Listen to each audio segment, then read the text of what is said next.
India is the world's fastest growing big economy. But right now, the Indian rupee is falling to record lows against the US dollar. $1 is almost 89 rupees today. In May, the rupee was even called Asia's worst performing currency. Many people wonder, if the economy is growing so fast, why is the rupee still getting weaker? The answer lies in short-term pressures and long-term challenges. In the short term, three things are hurting the rupee. First, the 50% Trump tariff has reduced demand for Indian exports. When exports fall, fewer dollars come into India. The rupee loses value. Second, foreign investors are pulling money out of Indian stocks. This year, they removed more than 1 trillion rupees. Each time they exit, they convert rupees into dollars, which puts more pressure on our currency. And third, gold import have gone up a lot.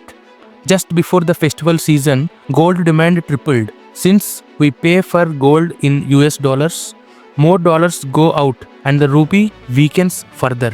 But there are also long-term problems. A currency's strength is not just about economic growth. It also depends on global politics and investor trust. Recent changes in H-1B visa rules in the US have created stress for India. Services make up more than half of India's GDP, and Indian companies depend on those visas to get foreign contracts. At the same time, Indians working in the US and send money home.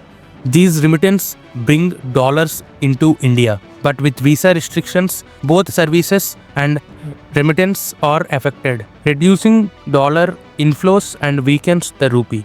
So what is being done? The Reserve Bank of India is stepping in to defend the currency, and India's economy is still showing strong growth, with GDP at 7.8% and industries like steel and cement doing well.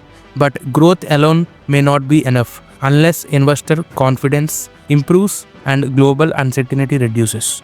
The rupee will likely remain under pressure for some more time.